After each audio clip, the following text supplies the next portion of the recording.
My name is Kamal Kishore Pal and I am a student from Scholar West in this campus. And my question for you is, according to Islam, it is said that God has created human beings who would worship Him. But what is the reason behind creating human beings even though He had so many worshippers in the form of angels? ہمارے ہندو بھائی نے بہت اچھا سوال پوچھا ہے. اس نے کہا کہ خدا نے انسان کو بنایا ہے تاکہ وہ خدا کی عبادت کر سکے. ایسا ہی کہا گیا ہے قرآن میں بھی, سورہ دھریات میں, سورہ نمبر 51 آیت نمبر 56 میں, وَمَا خَلَقْتُ الْجِنَّ وَالْإِنسَ إِلَّا لِيَعْبُدُونَ. اللہ تعالیٰ فرماتے کہ ہم نے جن اور انسانوں کو بنایا ہے صرف اللہ کی عبادت کے لیے. تو سوال ہے ہندو بھائی کا, بہت اچھا سوال ہے کہ اللہ تعالیٰ کو عبادت کی ضرورت کیا ہے؟ اتنی چیز ہے, فرشتے ہیں, تو انسان اللہ کی عبادت کیوں کرے؟ کیا اللہ کو ضرورت ہے؟ بہت اچھا سوال ہے, بہت اہم سوال ہے. مثال کے طور پہ ہم کہتے اللہ اکبر, اللہ بڑا ہے, اللہ مہان ہے. ہم اللہ مہان بولنے سے اللہ مہان نہیں ہو جاتا ہے. ہم بولے یا نہ بولے اللہ مہان ہے, اللہ اکبر ہے.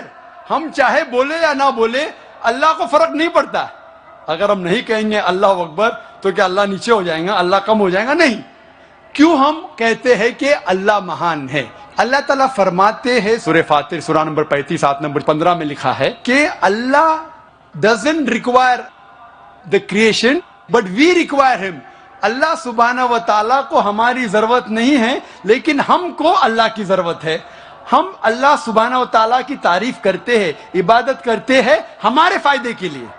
مثال کے طور پہ جب بھی ہم کسی کی تعریف کرتے ہیں ہم اس کی بات مانتے ہیں. مثال کے طور پہ اگر آپ کی والدہ کو ہارٹ اٹیک ہوتا ہے اور آپ جانتے ہیں کہ ایک ہارٹ اسپیشلسٹ جو دنیا میں سب سے بہتر ہے وہ آپ کے پاس آتا ہے یا موجود ہے, اور ایک کویک ہے, ایک اجنبی انسان, اگر وہ اجنبی انسان آپ سے کچھ کہیں گا کہ آپ کے والدہ کو بچانے کے لیے یہ چیز کرو, اور ایک مشہور ہارٹ اسپیشلسٹ جو آپ بھی جانتے ہیں اگر وہ کہیں گا کہ آپ کے والدہ کو بچانے کے لیے یہ کرو, آپ کس کی بات مانیں گے؟ آپ مانیں گے ہارٹ اسپیشلسٹ کی بات. کس کی بات؟ Heart specialist. کیوں؟ وہ ہارٹ اسپیشلسٹ مشہور ہارٹ اسپیشلسٹ ہے. اسی طریقے سے ہم جب اللہ کی عبادت کرتے ہیں, ہم مسلمان, ہم اللہ کی تعریف کرتے, الحمدللہ رب العالمین الرحمن الرحیم مالک یوم الدین, سب تعریف کرتے ہیں اللہ کی. جب ہم تعریف کرتے ہیں کہ وہ حاکم ہیں, وہ رحمت والا ہے, وہ سب سے بڑا ہے, سب سے زیادہ جاننے والا ہے, تو اللہ کو تو فرق نہیں پڑتا ہے. لیکن ہم جب ان کی تعریف کرتے ہیں اس اللہ کی, تو اللہ جو اپنی کتاب قرآن مجید میں ہدایت دے رہا ہے ہم اس کے اوپر عمل کرتے ہیں. ہم جب اس کی تعریف کرتے ہیں تو ظاہر ہے کہ اس کی ہدایت کے اوپر بھی عمل کریں گے. تو ہم تعریف کر رہے ہیں ہماری بھلائی کے لیے, ہم اس کی عبادت کر رہے ہیں ہماری بھلائی کے لیے. اللہ کو فرق نہیں پڑتا, اللہ کو ہماری ضرورت نہیں ہے, ہمیں اللہ کی ضرورت ہے. تو ہم جب تعریف کرتے ہیں ہمیں پتا چلتا ہے قرآن میں اللہ کہتے ہیں شراب مت پیو, تو ہم شراب پینا چھوڑ دیتے. فائدہ کس کا ہوتا ہے؟ اللہ کا فائدہ ہوتا ہے ہمارا. ہم بیماری سے بچتے, سیروسس آف لیور سے بچتے, کینسر آف اسوفیگس سے بچتے, کینسر آف لیور سے بچتے. میں سینکڑوں بیماری کے نام لے سکتا ہوں ڈاکٹر ہونے کے لائق, اگر آپ شراب نہیں پیتے. اللہ تعالیٰ کہتا ہے کہ جوا مت کھیلو, فائدہ کس کا ہے؟ ہمارا, اللہ کا تھوڑی. تو ہم اللہ کی عبادت کرتے ہیں ہمارے فائدے کے لیے تاکہ ہم آخرت میں سفلتا پائے. اللہ تعالیٰ کہتے ہیں سورہ ملک میں سورہ نمبر 67 آیت نمبر 2 میں, الذی خلق الموت والحیات, اللہ نے موت اور زندگی بنائی تاکہ وہ یہ جان لے کہ ہم میں سے کون اچھا ہے اور ہم اس امتحان میں سفلتا پا سکے. تو ہم اللہ کی عبادت کرتے ہیں ہمارے فائدے کے لیے, اللہ کو کوئی فرق نہیں ہوتا. Hope the answers the question. Mic number 2 سے ہمارے بھائی سوال کریں. میری گزارش ہے اس طرف اگر کوئی نان مسلم بھائی ہمارے ہیں تو پہلے ان کو سوال کرنے کا موقع دیں. میرا نام ستی سنگھ ہے. میں پہلے تو ڈاکٹر ذاکر صاحب کو دھنیہ واد دینا چاہوں گا کہ جنہوں نے آج بہت اچھی تقریر کی.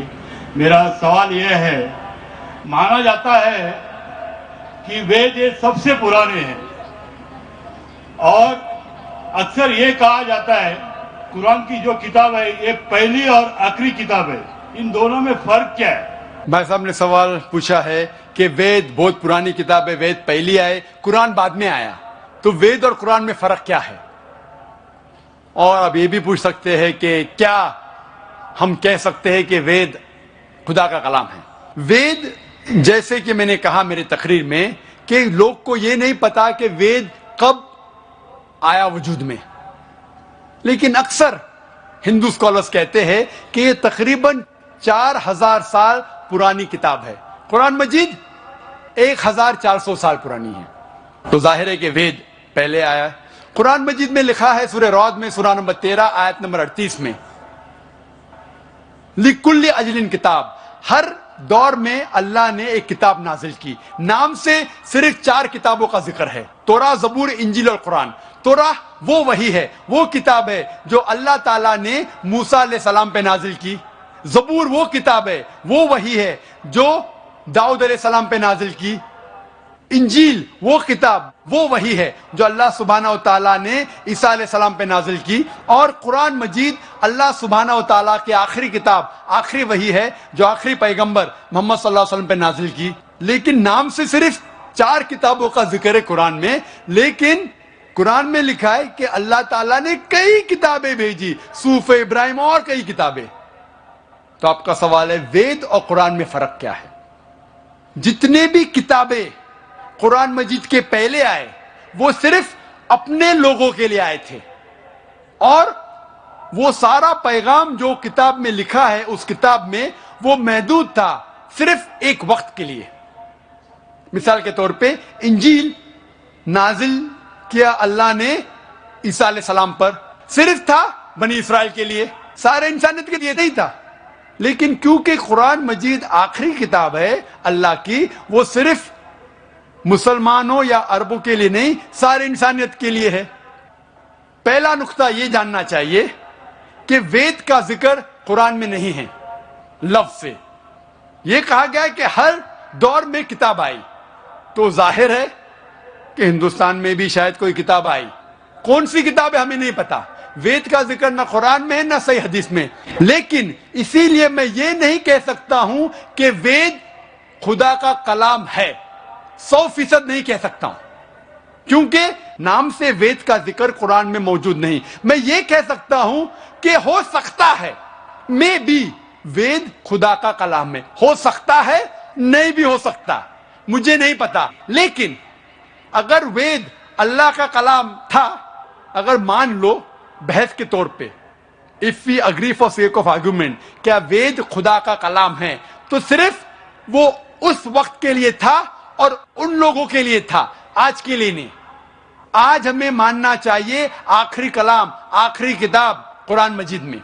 وید اگر مان لو خدا کا کلام تھا بھی تو صرف اس وقت کے لیے تھا اور ان لوگوں کے لیے تھا۔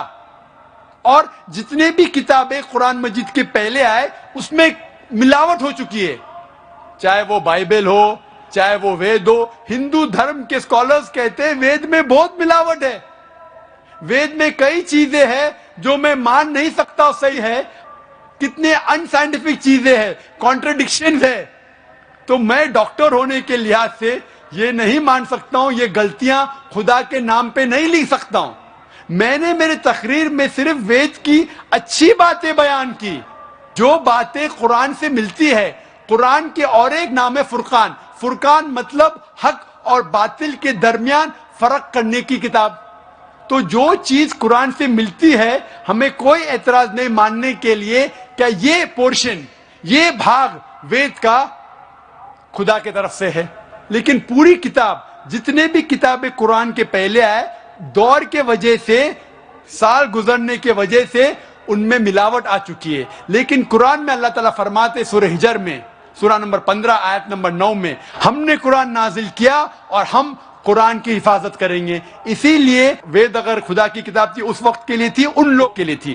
آج ہمیں ماننا چاہیے آخری کتاب قرآن مجید، چاہے آپ سعودی میں جی رہے ہیں یا امریکہ میں یا ہندوستان میں یا پاکستان میں، آپ کو ماننا چاہیے آخری کتاب اللہ کی، خدا کی قرآن۔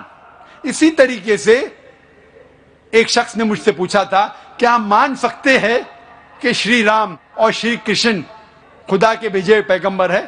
قرآن میں آتا ہے سورہ فاطر سورہ نمبر 35 آیت نمبر 24 میں کہ اللہ نے ہر قوم کے پاس ایک پیغمبر بھیجا ہے. نام سے صرف 25 پیغمبروں کا ذکر ہے قرآن میں, صرف 25. لیکن ہمارے آخری پیغمبر محمد صلی اللہ علیہ وسلم کہتے ہیں کہ اللہ نے اس زمین پہ 1,24,000 پیغمبروں کو بھیجے ہیں. نام سے صرف 25 کا ذکر ہے.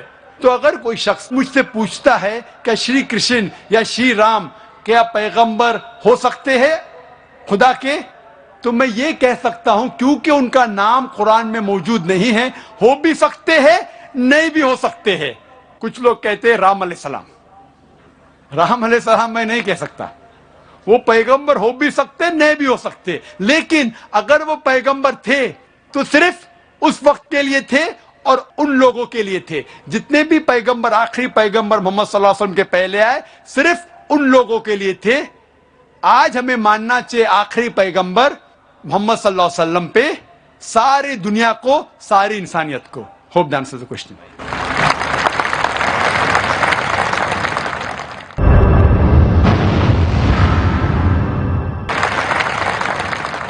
I am Kalpana and I am an engineer by profession. Zakir Naik, in your speech you have mentioned that Hindu is a geographical definition. Then is it okay to call Muslim as a Hindu? Rather, I would like to ask you whether a Muslim would like to be called as a Hindu. بہن نے اچھا سوال پوچھا ہے کہ ہندو ایک geographical definition ہے, تو کیا میں پسند کروں گا اپنے آپ کو ہندو بولنا؟ کیا مسلمان اپنے آپ کو ہندو بول سکتے؟ جیسے میں نے کہا ہندو کے 2 ڈیفینیشن ہیں. جیوگرافیکل وائز بے شک میں ہندو ہوں کیونکہ میں بھارت دیش میں رہتا ہوں. جیوگرافیکل ہندو کے معنی وہ شخص جو ندی سندھو یا ندی انڈس کے پاس رہتا ہے, اور میں اس دیش میں رہتا ہوں, اور میں گرو سے کہہ سکتا ہوں کہ میں انڈین ہوں.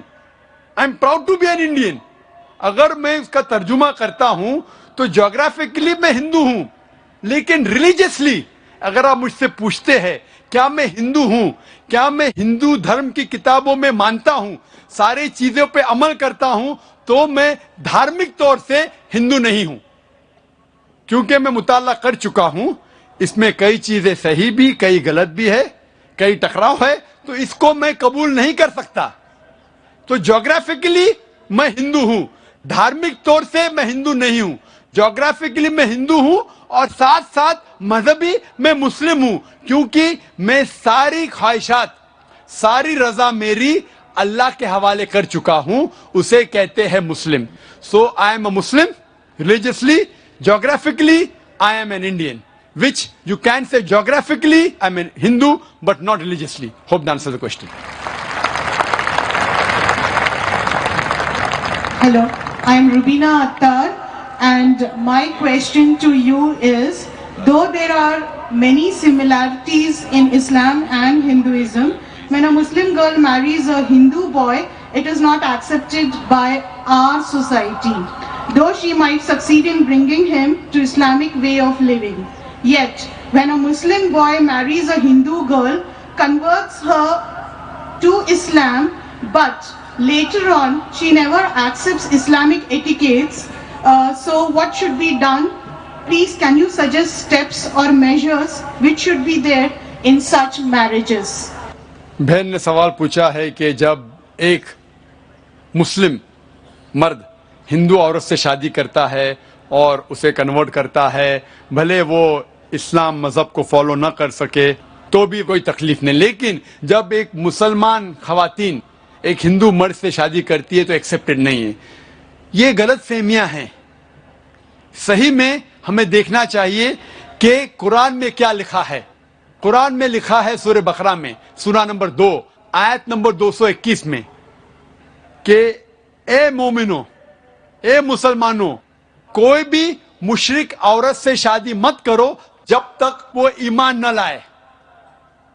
ایک مسلمان عورت, ایمان والی عورت, چاہے وہ کتنی بھی بدصورت ہو, چاہے وہ جھاڑو والی ہو, وہ ایک مشرک سے بہتر ہے. اگر آپ کو کوئی مشرک یا مومنہ سے شادی کرنا ہے تو قرآن میں لکھا ہے کہ مومنہ سے کیجئے, مسلم عورت سے کیجئے. اگر مشرک ہے تو جب تک وہ ایمان نہ لائے اس سے شادی کرنا حرام ہے.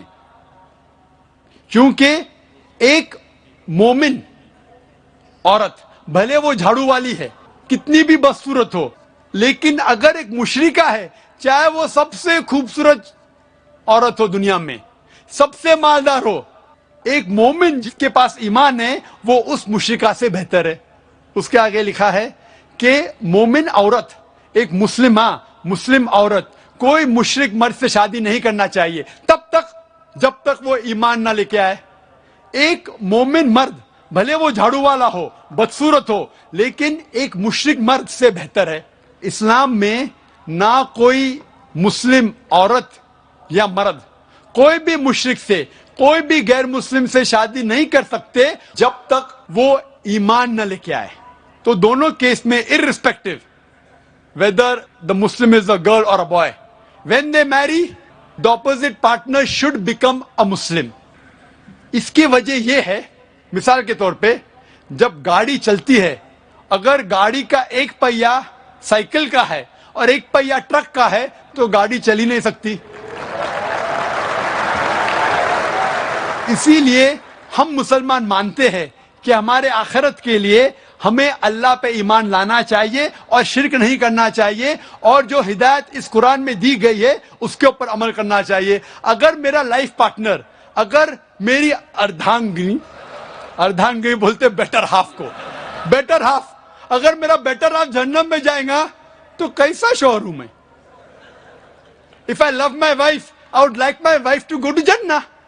ہم جب کہتے ہندی میں اردھانگنی, بیٹر ہاف ان انگلش, پتنی, بیوی, ہم یہ چاہیں گے کہ جس سے ہم پیار کرتے ہیں وہ بھی جنت میں جائے. تو اسی لیے ہمیں پہلے یہ دیکھنا چاہیے کہ جس سے ہم شادی کرتے, چاہے وہ لڑکی یا لڑکا ہو, مرد یا عورت ہو, پہلے ہمیں یہ جاننا چاہیے کہ اس کے اصول اس دنیا میں جینے کے اس آخری کتاب قرآن مجید کے مطابق ہے, پھر ہی ہم اس سے شادی کر سکتے اور ہم آخرت میں سفلتا پا سکتے. Hope the answers the question. Sir, میں رویندر شیڑگے اسٹوڈنٹ ہوں. آپ سے پوچھنا چاہتا ہوں کہ دونوں ریلیجس میں آپ نے اتنی سملرٹی بتائی, تو کبھی نہ کبھی یہ لوگ ایک چھت کے نیچے ہو سکتے ہیں, تو بائیفرگیشن ان میں کب سے ہوا؟ بھائی صاحب نے اچھا سوال پوچھا کہ اتنے سملیرٹیز ہے ہندو دھرم اور مذہب اسلام میں, تو یہ بائیفرکیشن کب ہوا؟ ایک چھت میں کیوں نہیں رہ سکتے تھے؟ یہ بائیفرکیشن کیا انگریز نے. میں نے تقریر کے آخر میں کہا تھا یہ انگریز اس کے ذمہ دار ہے, ان کی پالیسی تھی ڈیوائڈ اینڈ رول. نہیں تو عام طور پہ میرے بہت سے ہندو دوست ہیں, ہندو بھائی میرے دوست ہیں, کبھی مجھ سے نفرت نہیں کرتے. کئی ہندو مجھے ٹی وی پہ دیکھتے, میں ہندوازم کے بارے میں تقریر کرتا ہوں, جب مجھے دیکھتے تو میری عزت کرتے.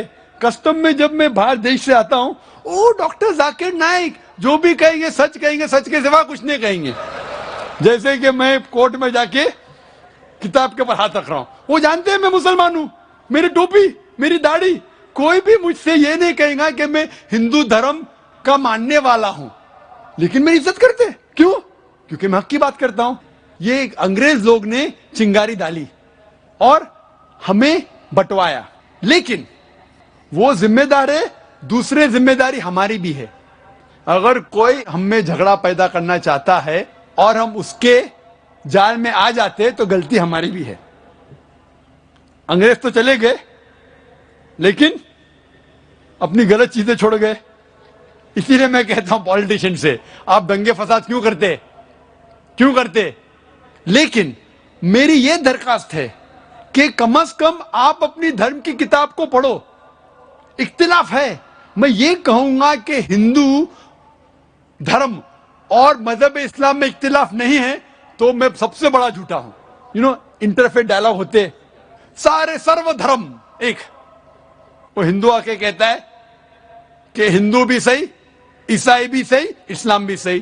عیسائی پریسٹ آ کے کہتا ہے سارے دھرم ایک ہے, ہندو بھی ایک ہے, کرسچینٹی بھی ایک ہے, اسلام بھی ایک ہے. کوئی مسلم کو پکڑتے بکرے کو اسٹیج پہ لے کے آتے, وہ مسلم بھی کہتا ہے سارے دھرم ایک ہے, ہندو بھی ایک, کرسچینٹی بھی ایک اور اسلام بھی ایک. میں کہوں گا وہ ہندو پنڈت سے کیا آپ اسلام قبول کریں گے؟ وہ کہیں گا نہیں. وہ کرسچن سے کہیں گا کیا آپ ہندو بنیں گے؟ وہ کہیں گا نہیں. میں کہوں گا مسلمان سے کرسچن بنیں گے؟ وہ کہیں گا نہیں. میں یہ کہتا ہوں اختلاف تو ہے، کم از کم وہ چیز جو یکساں ہے سارے دھرموں میں، اس کے اوپر کم از کم ہم عمل کریں. میری ایک درخواست ہے، کم از کم آپ اتنا مان لو کہ دنیا میں کم از کم ایک کتاب خدا کی ہے اور 100% صحیح ہے. ہندو بولے گا مجھے اعتراض نہیں، وہ ہندو کہیں گا مجھ سے مجھے اعتراض نہیں، ویدا پوری صحیح کتاب ہے. وہ کرسچن کہیں گا مجھے اعتراض نہیں بائبل کو ماننے میں، بائبل خدا کی کتاب ہے 100% صحیح. مسلم آ کے کہیں گا قرآن صحیح ہے. کسی کو اعتراض نہیں، میں کسی کو چوٹ نہیں پہنچا رہا ہوں. پھر میں کہتا ہوں کہ جو یہ تینوں کتابوں میں یکساں ہے، بائبل میں، وید میں، قرآن میں، کم از کم اس کے اوپر تو عمل کرو. بائبل میں بھی لکھا ہوا ہے، وید میں بھی، قرآن میں بھی خدا ایک ہے. نہ خدا کا لڑکا ہے، نہ خدا کا والد ہے، نہ جنا ہے، نہ کسی کو جنتا ہے. بت پرستی حرام ہے، بائبل میں بھی لکھا ہے، وید میں بھی لکھا ہے، قرآن میں بھی لکھا ہے. پیغمبر آنے والے، بائبل میں لکھا ہے، قرآن میں، وید میں. محمد صلی اللہ علیہ وسلم آنے والے، وہ بھی لکھا ہے. محمد صلی اللہ علیہ وسلم کے پاس عمل کرو، وہ بھی لکھا ہے. تو جو چیز اختلاف کی اس کو چھوڑ دو، کم از کم جو چیز یکساں ہے اس کے اوپر تو عمل کرو. تو میں جھوٹ موٹ کا یہ نہیں بول رہا ہوں کہ سارے دھرم ایک ہے. میں تقابل مذاہب کا طالب علم ہوں. اگر میں ایسا کہوں گا تو سب سے بڑا جھوٹ کہہ رہا ہوں. میں یہ کہتا ہوں کہ آپ کے کتاب کا مطالعہ کرو، کم از کم جو چیز یکساں ہے اس کے اوپر عمل کرو. جو ڈفرینسز ہے، اختلاف ہے، اس کو بعد میں دیکھیں گے. تعالوا الی کلمۃ سواء بیننا وبینکم، آؤ ہم اس بات کی طرف جو آپ اور ہم میں یکساں ہے. سب سے پہلی بات اللہ نعبد الا اللہ، ہم عبادت کریں صرف اللہ کی اور کسی کی نہیں، صرف خدا کی. تو میں یہ کہہ رہا ہوں کہ یکسانیت ہے، اس کو ہم جانیں، اس کے اوپر عمل کریں. اور اگر آپ وید پڑھیں گے، وید میں لکھا ہوا ہے ایک آنے والا ہے پیغمبر، اس کا نام ہے نرشنسا، وہ کورما ہے. ایک کل کے اوتار آنے والا ہے، وہ آپ کو سیدھے راستے پہ لے کے جائیں گے. کل کے اوتار محمد صلی اللہ علیہ وسلم، اس پہ نازل ہوئی قرآن. تو میں کہہ رہا ہوں کہ وید کی کم از کم تحقیق کرو، ہندو دھرم کی کتاب کی تحقیق کرو، اور پھر ہم مل جل کے ایک چھت میں رہ سکتے اور ہمارے دیش کو آگے بڑھا سکتے. Hope answer the question. Mic پہ سوال و جوابات کا سلسلہ ختم ہوا. پیپر سلپس پہ آئے ہوئے سوالات کے جوابات ہم ڈاکٹر صاحب سے لیں گے. پہلا سوال بھائی تشار ڈکشت کا ہے. آپ پوچھتے ہیں کہ آپ نے تو اپنے بھاشن میں ایمان کے پلرز کے بارے میں بتایا، کیا اسی طرح اسلام کے پلرز کے بارے میں کچھ ہے جو ہندو دھرم سے سامانتائیں رکھتی ہیں؟ بھائی تشار کا سوال تھا کہ میں نے تقریر میں اسلام میں جو ایمان کے ارکان ہیں اور ہندو دھرم میں ان دونوں کے بیچ یکسانیت ہے اس کا ذکر کیا. کیا ہندو دھرم اور اسلام کے ارکان میں یکسانیت ہے کوئی؟ جیسے میں نے تقریر میں فرمایا تھا کہ ساری یکسانیت کا ذکر کرنے کا وقت نہیں تھا، لیکن جب ہم تحقیق کرتے ہیں اسلام میں جو پلرز ہے، اسلام میں جو ارکان ہیں، اور ہندو دھرم میں یکسانیت کافی ہے. اللہ کے رسول محمد صلی اللہ علیہ وسلم فرماتے ہیں صحیح بخاری میں جلد نمبر 1 کتاب الایمان چیپٹر نمبر 1 حدیث نمبر 8 میں، اسلام 5 ارکان پہ مبنی ہے. اسلام کے 5 ارکان ہے. نمبر 1 لا الہ الا اللہ محمد رسول اللہ، توحید کے بارے میں. نمبر 2 صلاح. نمبر 3 زکوٰۃ. نمبر 4 صوم. اور نمبر 5 حج. پہلے رکن کا ذکر تو تقریر میں کر چکا ہوں میں، لا الہ الا اللہ محمد رسول اللہ، کہ خدا ایک ہے، ہمیں بت پرستی نہیں کرنا چاہیے اور صرف خدا کی عبادت کرنا چاہیے، اور آخری پیغمبر ہے محمد صلی اللہ علیہ وسلم. دوسرا رکن اسلام کا ہے اقیم الصلاح، ٹو اسٹیبلش صلاح. صلاح کی تفصیل کرنے کا وقت نہیں ہے، لیکن صلاح کا اہم جو بھاگ ہے وہ ہے سجدہ، اور سجدہ کا ذکر قرآن مجید میں 92 ٹائمز آتا ہے. اور اللہ تعالیٰ فرماتے ہیں سورہ ال عمران میں سورہ نمبر 3 آیت نمبر 43 میں، یا مریم اقنت لربی کی وسجدی ورقئی مرہ یقین، اے میری آپ سجدہ کرو اور رکوع کرو ان لوگوں کے ساتھ جو رکوع کرتے ہیں۔ اللہ تعالیٰ فرماتے سورہ حج میں سورہ نمبر 22 آیت نمبر 77 میں، یا الذین آمنو، اے ایمان والو رکوع کرو اور سجدہ کرو اور اللہ کی عبادت کرو تاکہ آپ سفلتا پائے۔ سجدہ کا کئی جگہ ذکر ہے۔ جب ہم ہندو دھرم کی کتاب پڑھتے ہیں، ہندو دھرم کی کتاب میں ذکر آتا ہے شاشٹانگ کا۔ شاشٹانگ، شاشٹانگ کے معنی کیا ہے؟ سا، اش اور انگ۔ س کے ساتھ آشٹ آیا ہے، آشٹ کی معنی ہے 8 اور انگ کی معنی ہے جسم کا حصہ۔ تو شاشٹانگ کے معنی ہے 8 جسم کے حصے۔ اس کا مطلب ہے جب اللہ کی عبادت کرتے ہیں، خدا کی عبادت کرتے ہیں تو 8 جسم کے حصے لگنا چاہیے۔ افسوس کی بات ہے جب ہم ہندو کو دیکھتے ساشٹانگ کرتے ہوئے وہ پورا زمین پہ لیٹ جاتا ہے، سارا بدن زمین پہ لگتا ہے، لیکن صحیح لفظ کی معنی ہے 8 حصے بدن کے لگنا چاہیے۔ جب ہم سجدہ کرتے ہیں تو ہمارے 8 بدن کے حصے لگتے ہیں زمین کو، ماتھا، ناک، 2 ہاتھ، 2 گھٹنے اور 2 پیر، 8 حصے۔ ہم جب سجدہ کرتے ہیں اسی طریقے سے عبادت کا طریقہ دیا گیا ہے ہندو دھرم کی کتابوں میں۔ تیسرا رکن زکوٰۃ، کہ ہر مسلمان جو 85 گرام 85 گرام سونا سے زیادہ اس کے پاس بچت ہے اسے ہر قمری سال 2.5% خیرات میں دینا چاہیے۔ اور زکوٰۃ کی معنی ہے ٹو گرو، ٹو پیوریفائی، بڑھاوا، پاک کرنا۔ اگر ہر امیر انسان دنیا میں زکوٰۃ دے تو غریبی ہٹ جائیں گی، کوئی بھی انسان بھوک کے مارے نہیں مرے گا۔ اور قرآن میں آتا ہے سورہ الحشر میں سورہ نمبر 59 آیت نمبر 7 میں کہ زکوٰۃ اس لیے ہے تاکہ ویلتھ، جائیداد، مال صرف امیروں کے بیچ نہ گھومے۔ The wealth does not circulate only amongst the rich۔ اور جب ہم پڑھتے ہیں رگ وید میں کتاب نمبر 10 پاٹھ نمبر 117 منترا نمبر 5 میں لکھا ہے کہ آپ دان دو، کیونکہ پیسہ ایسی چیز ہے جو آج ایک انسان کے پاس ہے، کل دوسرے انسان کے پاس ہے۔ جس طریقے سے گاڑی کا پہیا گھومتا ہے اس طریقے سے مال گھومتا ہے۔ خیرات کے بارے میں بھگوت گیتا میں بھی ذکر ہے، پاٹھ نمبر 16 شلوک نمبر 3 میں، اور بھگوت گیتا پاٹھ نمبر 17 شلوک نمبر 20 میں ہے کہ خیرات کرو۔ چوتھا ارکان سوم، ہر بالغ مسلمان کو جس کی صحت اچھی ہے اسے روزہ رکھنا چاہیے، کھانا اور پینا سے پرہیز کرنا چاہیے فجر سے لے کے مغرب تک اور پورے رمضان کے مہینے تک۔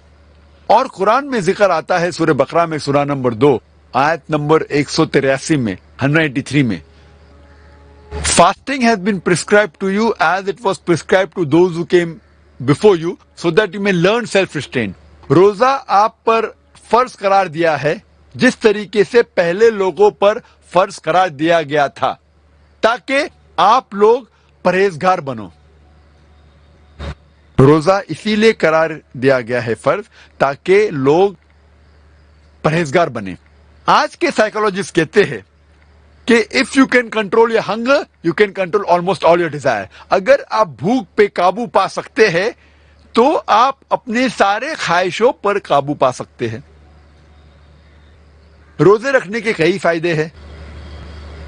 اگر آپ صحیح طریقے سے روزہ رکھیں جس طریقے سے اسلام میں ذکر آتا ہے پورے مہینے تک، ایک قمری مہینے تک، تو سائنس آج کہتی ہے آپ کا انٹسٹینل ایبزارپشن بڑھتا ہے، آپ کا کولیسٹرول لیول کم ہوتا ہے، اور روزے میں، رمضان کے مہینے میں کئی غلط عادتیں آپ کے دور ہو جاتی ہے.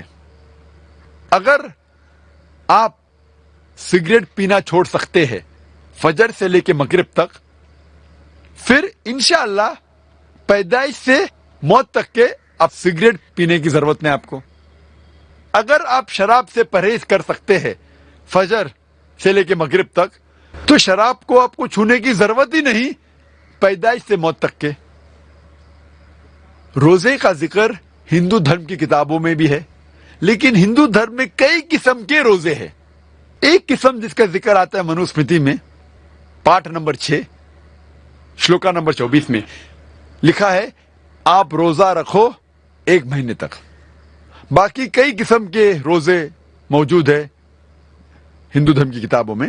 جب آپ پڑھتے منوسمرتی، اس میں ذکر آتا ہے روزے کا پاٹ نمبر 4 اور شلوک نمبر 222 میں، اور پاٹ نمبر 11 شلوک نمبر 204 میں بھی. 5واں رکن اسلام کا 5واں رکن ہے حج. ہر بالغ مسلمان کو جو حیثیت رکھتا ہے مالی اور صحتی، اسے کم از کم زندگی میں ایک بار حج کرنا چاہیے، جس کے معنی اسے مکہ جانا چاہیے حج کے مہینے میں. اور حج ایک سب سے اچھا ایگزامپل ہے عالمی بھائی چارے کا، best example of international brotherhood, universal brotherhood.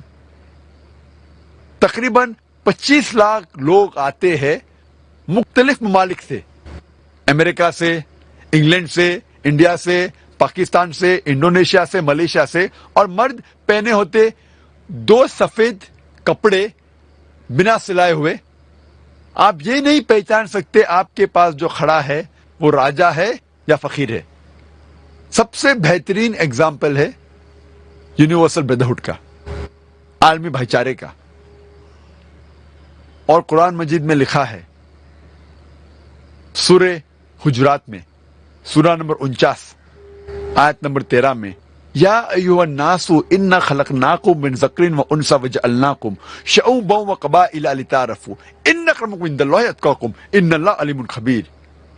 اے انسانوں، ہم نے تمہیں بنایا ہے ایک جوڑے سے، مرد اور عورت کے، اور ہم نے آپ کو قبیلے اور برادری میں بانٹا ہے تاکہ آپ ایک دوسرے کو پہچان سکو، نہ آپ ایک دوسرے سے نفرت کرے. اور آپ میں سے سب سے اچھا انسان وہ ہے جو تقوی رکھتا ہے. اللہ تعالی کے نزدیک ایک انسان دوسرے انسان سے اونچا نہیں ہوتا ہے جات پات کی بنیاد پہ، مال کی بنیاد پہ، عمر کی بنیاد پر، جنس کی بنیاد پر، چاہے وہ امیر ہو یا غریب ہو، راجا یا فقیر، سفید یا کالا، پیلا یا گھیوا. اللہ تعالی کے نزدیک ایک انسان دوسرے انسان سے اونچا ہو سکتا ہے صرف تقوی کی بنیاد پہ، صرف نیکی کی بنیاد پہ. اور ہندو دھرم کی کتابوں میں بھی کئی طرح کے تیرتھ ہے، پلگرمیج ہے، تیرتھ یاترا ہے. ایک ذکر ہے رگ وید میں کتاب نمبر 3 پاٹ نمبر 29 میں، منترا نمبر 4 میں، جس میں لکھا ہے کہ الیس پد پہ جاؤ جو نبھا پرتھوی میں ہے. الیس پد کی معنی سنسکرت میں ہے الے مطلب خدا، سپد مطلب جگہ، خدا کی جگہ. اور جب ڈکشنری میں دیکھیں گے لکھا ہے الیس پد مطلب ایک تیرتھ یاترا کی جگہ، خدا کی جگہ. اور لکھا ہے یہ جگہ، یہ الیس پد ہے نبھا پرتھوی میں. نبھا پرتھوی کی معنی سینٹر آف دی ارتھ، زمین کے بیچ، اس پرتھوی کے بیچ. اور ہم جانتے ہیں مکہ پرتھوی کے بیچ میں، مکہ از ان دا سینٹر آف دی ورلڈ. اور یہ الیس پد جو خدا کی جگہ کا ذکر ہے، ہمیں پتہ لگتا ہے یہ مکہ کے بارے میں کہہ رہے ہیں. اور جب آگے پڑھتے ہیں رگ وید کتاب نمبر 3 میں، پاٹ نمبر 29 منترا نمبر 11 میں، ہمیں یقین ہوتا ہے کہ یہ مکہ ہے. کیوں؟ اس میں ذکر آتا ہے نرشنسا کا، جو میں تقریر میں کہا نرشنسا، وہ آدمی جو پرشنسا کے لائق ہے، تعریف کے لائق ہے، جس کے معنی محمد صلی اللہ علیہ وسلم. تو جب الیس پد آیا، نبا پرتھوی آئے، محمد صلی اللہ علیہ وسلم آئے، تو کوئی شک نہیں باقی رہتا ہے کہ یہ جگہ جس کا ذکر ہے وید میں وہ ہے مکہ کے بارے میں. یہ مختصراً ساتھ تھا اسلام کے ارکان اور ہندو دھرم کے بیچ میں یکسانیت.